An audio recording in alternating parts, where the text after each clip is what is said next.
নমস্কার। আদর্শ গৃহস্থ আশ্রমের আরেকটি নতুন পর্বে সকলকে স্বাগত জানাই। একবার এক মহিলা প্রচণ্ড পরিমাণে ডিপ্রেস ছিল। সে সাংসারিক বিভিন্ন অসুবিধার কারণে সে ভেবে পাচ্ছিল না কি করবে। কখনো শাশুড়ির সাথে ঝগড়া, কখনো বরের সাথে ঝগড়া। তো সে হঠাৎ করে শুনতে পেল যে তাদের গ্রামে এক সাধু বাবা এসছে, আর সে নাকি খুব চমৎকারী। তো মহিলা দৌড়াতে দৌড়াতে সাধু বাবার কাছে গেল, গিয়ে বলল, বাবাজি আমাকে এমন একটা কবজ দিন বা তাবিজ দিন যাতে আমার পরিবারের শান্তি ফিরে আসে। আমার বর আমার কথা শোনে না, আমার শাশুড়ি মা আমাকে রাত দিন বকাবকি করে। তখন সাধু বাবা বলল, জঙ্গলে যাও, জঙ্গলে গিয়ে ওখানে একটা বাঘের লোম খুঁজে নিয়ে আসো। তো তখন সেই মহিলা গেল, ভয় পাচ্ছিল খুব, বাঘের লোম আনা তো অত সহজ না। গিয়ে দেখলো বাঘ একটা শুয়ে আছে, উনি কিছু মাংস নিয়ে গেছিল। তো দূর থেকে বাঘগুলোকে যেই খেতে দিতে গেছে, তো বাঘ জোরে চিল্লে উঠেছে, ভয়ে উনি পালিয়ে গেছে। তো আবার গেছে, কারণ ওনার পরিবারের শান্তির দরকার। তো উনি আবার গিয়ে তো রোজ যেত, এরকম যেতে বাঘকে খাবার দিত। বাঘগুলো বেশ ফ্যামিলিয়ার হয়ে উঠেছিল। তো এখন যখন উনি আসতেন আর খাবার দিতেন, বাঘগুলো কিছু বলতো না। একদিন একটা বাঘ যখন ঘুমিয়েছিল, হট করে উনি গিয়ে সেই বাঘের গা থেকে এক খাঁচা লোম ছিঁড়ে দৌড়ে দৌড়ে সাধু বাবার কাছে আসলো। এসে বলল, প্রভুজি দেখো আমি নিয়ে এসছি, দেখুন আমি নিয়ে এসছি। প্রভুজি লোমটা হাতে নিয়ে সামনের যজ্ঞের আগুনে ফেলে দিল। এই দেখে ওই মাতাজি তো প্রচণ্ড পরিমাণে রেগে গেল, যে আপনি কি করলেন, এত কষ্ট করে নিয়ে আসলাম আর আপনি এগুলো সব যজ্ঞের আগুনে ফেলে দিলেন। তখন প্রভুজি বলল যে তুমি এত কষ্ট করে যদি জঙ্গলের বাঘকে নিজের বশে আনতে পারো, তাহলে সে তো তোমার পরিবারের লোক, তোমার স্বামী, তোমার শাশুড়ি, তাদেরকে একটু ভালোবাসা দিয়ে তুমি তোমার বশে আনতে পারছো না। তখন উনি সমস্ত ব্যাপারটা বুঝলো। এর থেকে আমরা কি বুঝতে পারলাম? এর থেকে আমরা এটাই বুঝতে পারলাম যে সম্পর্ক বা ভালোবাসা যাই বলুন না কেন, একটা লেনদেনের ব্যাপার তো থেকেই থাকে, কিন্তু সেই লেনদেন যদি নিঃস্বার্থ হয়, কোমল হয়, খুব পবিত্র হয়, তাহলে বোধহয় তার থেকে বেস্ট অল্টারনেটিভ কিছুই হতে পারে না। এই লেনদেন যখন সংসারে চলে আসে, তখন সংসার বোধহয় খুব সুন্দর হয়ে ওঠে। হ্যাঁ, প্রোভাইডেড একটা বড় কারণ মনে রাখতে হবে যে সেখানে যেন স্বার্থের প্রবেশতা না হয়।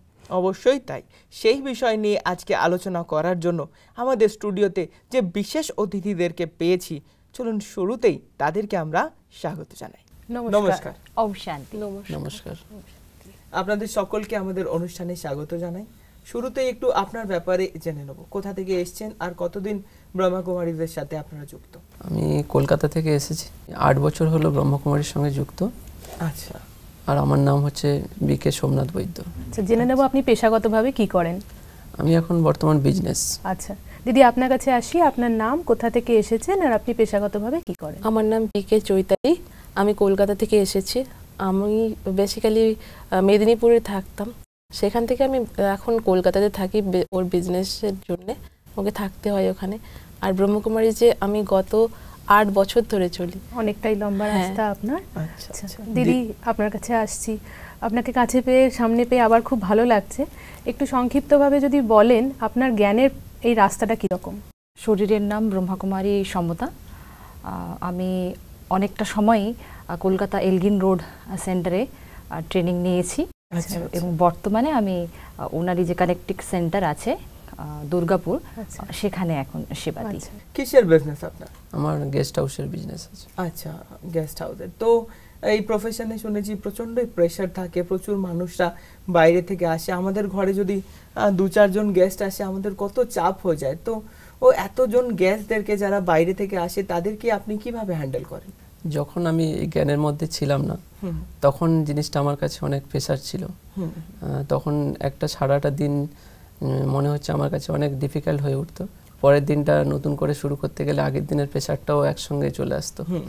তো আমি যবে থেকে জ্ঞানে এসেছি, তবে থেকে বাবার জ্ঞানের অনেক পয়েন্টস তো আছেই, প্লাস একটা মেন পয়েন্ট আমার এখন বলতে ইচ্ছা করছে। জানকী দাদি একটা কথা বলেছিল, লাইফে বিজি ওয়ার্ড ইউজ করবে না, লাইফে ইজি ইউজ করো। তবে থেকে আমি জিনিসটাকে সব কিছু আমি ইজিভাবে নেওয়ার চেষ্টা করেছি। আর যখন কোনো কিছু আমার কাছে প্রেশার আসে, কোনো কাজের কোনো পরিস্থিতি সিচুয়েশান আসে, আমি সব কিছু মুরলি থেকে একটা পয়েন্ট আমি পেয়েছি। বাবা সেটা বলেছিল যে কোনো কিছু কখনো নিজের ওপরে তুমি নিয়ে নিও না, যখন তুমি নিজের উপরে কাজটা দায়িত্বটা নেবে তখন প্রেশারটা বেশি অনুভব হবে। আর যখন তুমি বাবার উপরে পুরো দায়িত্ব ছেড়ে দেবে তখন তুমি অনেক ইজি হয়ে যেতে পারবে। তো আমি তবে থেকেই চেষ্টা করি, এটা প্র্যাকটিস করেছি, যখনই কোনো পরিস্থিতি আসে, কোনো প্রেশার আসে, সবকিছু বাবাকে চিঠির মাধ্যমে বা বাবাকে যোগের মাধ্যমে বাবাকে জানাই, আর দেখি আমি আস্তে আস্তে সেটা হালকা হয়ে যায় এবং পরিস্থিতিটাও সলভ হয়। খুব সুন্দর, কিন্তু বিজিনেস না, ইজিনেস। খুব ভালো একটা অনুভব আমরা শুনলাম। দিদি আপনার কাছে আসি, এই যে দাদা বলছে বিজিনেস নয়, একটা ইজিনেস, একটা সহজ ব্যাপার। ধরুন আমরা ঘর সংসারে থাকি, আমাদেরও নিজেদের চ্যালেঞ্জেস থেকেই থাকে, তাই না? তাই বাবাকে জীবনে পাওয়ার পর এই যে হালকা ভাব, একটা হালকা পরিবর্তন, এটা আপনাকে কিভাবে মানে প্রভাব ফেলেছে জীবনে? ছোট ছোট ব্যাপারে খুব মাইন্ডে লেগে যেত। হ্যাঁ, আগে চট করে কাউকে কিছু বলতাম না, কিন্তু ভেতরে ভেতরে অনেকক্ষণ থাকতো, কষ্ট হতো, সেটার প্রভাব আমার সারা দিন কেটে যেত। এভাবে আমার 2-3 দিন এমনি কেটে যেত। তো এখন এমন হয়, যদি আমাকে কেউ কিছু বলে না এমন নয়, জাস্ট বসি, বাবার সাথে কানেকশন করি, বাবাকে বলি যে বাবা এই জিনিসটা আমাকে হালকাপন করো, এটা তুমি নাও, আর আমাকে তুমি এমন জিনিস ভরে দাও যাতে আমি ওই জিনিসটা মানে নেগেটিভ যে ওয়ার্ডস সেগুলো আমি একদম নিতে না পারি। আচ্ছা, আমার মধ্যে পজিটিভিটির পাওয়ারটা এতটাই বাড়িয়ে দাও। খুব সুন্দর, মানে যে কোনো নেগেটিভ থেকেও আপনি পজিটিভ জিনিসটা নিয়ে নিতে পারছি। যে একটা যে সিচুয়েশন আপনার এগেইনস্টে ছিল ওটা যেন আপনার ফরে হয়ে যায়, ব্যাপারটা খুব অভূতপূর্ব একটা অনুভব। দিদি আপনার কাছে আসি, এই যে একটা লেনদেনের ব্যাপার এখানে হচ্ছে না, আর দাদাও বিজনেসে আছেন, ঈশ্বরের সাথে আমাদের কি লেনদেন হতে পারে, কিসের সম্পর্ক? আর উনি এত আমাদেরকে বলছেন যে তুমি আমার নেগেটিভটা তুমি আমাকে দিয়ে দাও, পজিটিভটা নিয়ে নাও, এটা কি করে সম্ভব? পরম পিতা পরমাত্মা, তাকে আমরা পিতা বলছি। তাহলে যেমন আমার নিজের পিতা, শরীরের দিক থেকেও যদি দেখি, জন্মদাতা, পিতা, মাতা, তারা আনকন্ডিশনালি আমাদের সবকিছুই, আমাদের নেগেটিভ সাইডটা বলুন বা আমরা যেমনই, তারা কিন্তু আমাদের অ্যাকসেপ্ট করেন এবং সব সময় সাপোর্ট করেন। আর ইনি তো অনাদি, অবিনাশী, শাশ্বত পিতা আমাদের, তাই সব সময় তিনি আমাদের সঙ্গে আছেন, আমরা তাকে স্মরণ করি বা না করি। আনকন্ডিশনাল লাভ যাকে বলছে, তাই না? তো পরিবারে এই আনকন্ডিশনাল লাভ বা চলতে গেলে আপনাদের তো বৈবাহিক জীবন কত দিনের? প্রায় 9 বছর। আচ্ছা, মানে বিয়ের পরে ব্রহ্মাকুমারীতে এসেছেন, তো আগের লাইফটা কেমন ছিল আর এখনের লাইফটা কেমন, যদি ছোট্ট করে একটু জার্নিটা আমাদের সাথে শেয়ার করেন।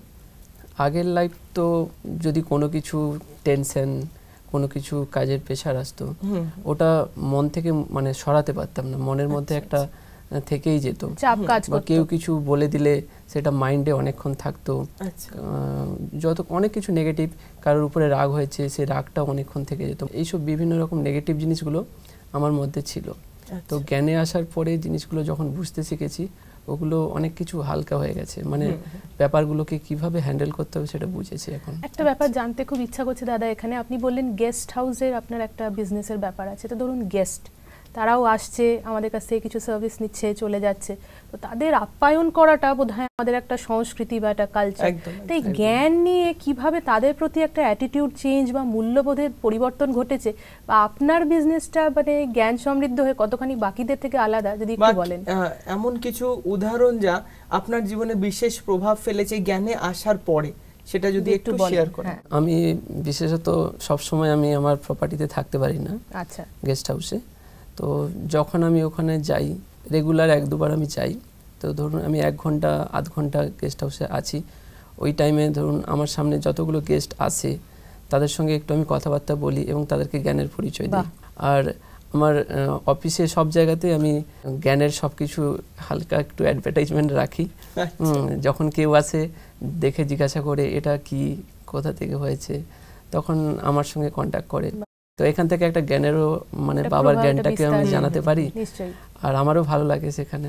মানে সুরজিৎ, আমার শুনে খুব ভালো লাগলো, উনি যে বললেন অ্যাডভার্টাইজমেন্ট, তো এই যে বাবা আমাদের জীবনে আসে, মানে দুটো জিনিসই কিন্তু একসাথে সেল করছে, একবারে উনি রুমগুলো বিক্রি করছে, তার সাথে ঈশ্বরের পরিচয়টাও দিচ্ছে, এটা আপনার থেকে কোথাও পাওয়া যাবে না। একদম। একটা জিনিস খুব জানতে ইচ্ছা করছে যে ওনার চলার পথে আপনি কিভাবে ওনাকে সাপোর্ট করেন, কারণ বলা হয় যে স্ত্রী মানে অর্ধাঙ্গিনী, তো আপনি কিভাবে ওনাকে সাপোর্ট করেন? আগে যখন আমরা জ্ঞানে চলতাম না, প্রথম একসাথে যখন দুজনের জীবন শুরু করি, তখন আমাদের মনে হতো যাই ইনকামের টাকা আসতো প্রত্যেক মাসে, কিছুই যেন আমাদের হাতে থাকতো না। হ্যাঁ, যতটাই আসতো মনে হতো যেন সবই হাত থেকে যেন বেরিয়ে যাচ্ছে, প্রত্যেক মাসে মনে হতো যেন আরেকটু হলে বেশি হতো। মানে একটু ভালো হতো, আর একটু বেশি হলে যেন আরো বেশি খুশিতে থাকতাম, আর একটু বেশি হলে যেন আমরা আরো ভালো জীবনটা আমাদের মতো করে কাটাতে পারতাম। কিন্তু যখন আমরা বাবার পরিচয় পেলাম, বাবাকে জানতে পারলাম, প্রত্যেক দিন আমরা যখন এই জিনিসটা নিতে থাকলাম, তখন এখন মনে হচ্ছে যে আমাদের কাছে এত অফুরন্ত ধনসম্পত্তি হয়ে গেছে।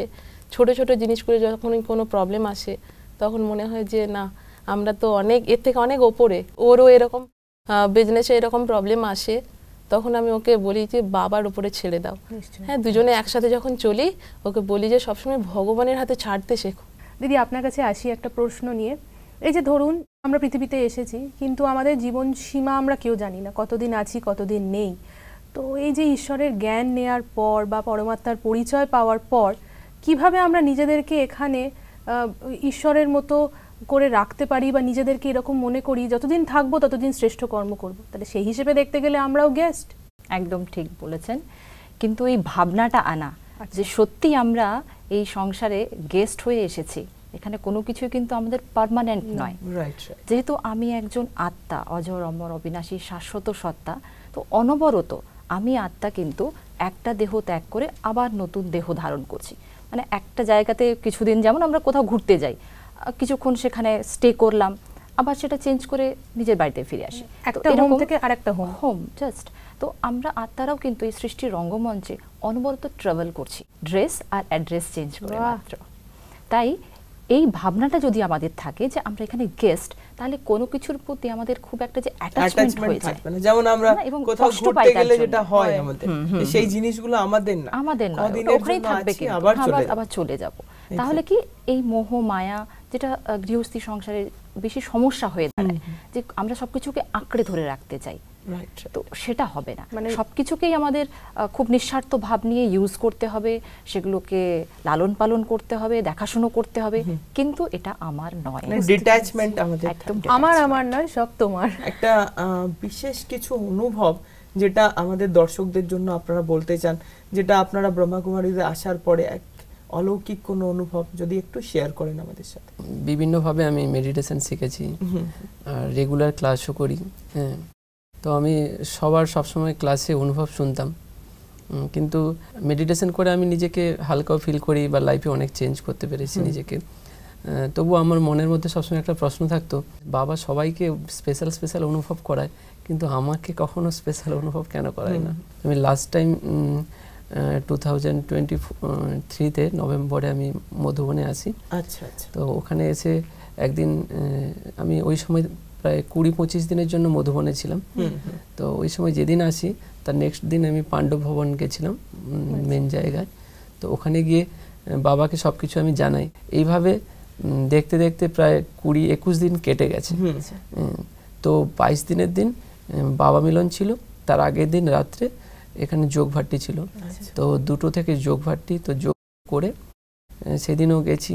তারপরে পরের দিন সকালবেলা মুরলি ক্লাসে এসেছি, মুরলি ক্লাসে বসে মুরলি ক্লাস শেষ, মানে ওই সময়টা হয়তো তারপরে আমি আর থাকবো না, চলে যাবো বেরিয়ে। হঠাৎ করে এইভাবে বসছি, তো আচানক কেউ যেন আমার আঙুলে কিছু একটা টাচ করলো। হ্যাঁ, আর পুরো শরীরটা যেন একটা কারেন্টের মতন শক দিল। হ্যাঁ, আর পুরো শরীর যেন আমার একদম ঠান্ডা শীতল হয়ে গেল। আর আমি পুরো আকাশে যেরকম মানে বিদ্যুৎ চমকালে যেরকম একটা ঝলকানি হয়, পুরো আমি নিজেকে পুরো এরকম ঝলকানি দেখলাম, আর পুরো যেন হালকা হয়ে গেল শরীরটা একদম। সেই দিনের পর থেকে মানে আমার তো চোখ দিয়ে জলও বেরিয়ে এলো যে বাবা তুমি অনুভব করালে, কিন্তু এত স্পেশাল অনুভব আমি ভাবতে পারিনি কখনো। অসাধারণ। এটাই বোধহয় পরমাত্মার সাথে আপনার হৃদয়ের লেনদেন, যেটা আমাদের মনে হচ্ছে কারেন্টের কানেকশনও বলতে পারি। তারপরে সেদিনের পর থেকে আমি কখনো মানে অমৃতবেলা বা কোনো সময় আমি মানে বাবার যে শ্রীমত, তার রুলসের বাইরে আমি কোনো কিছু করি না। খুব সুন্দর।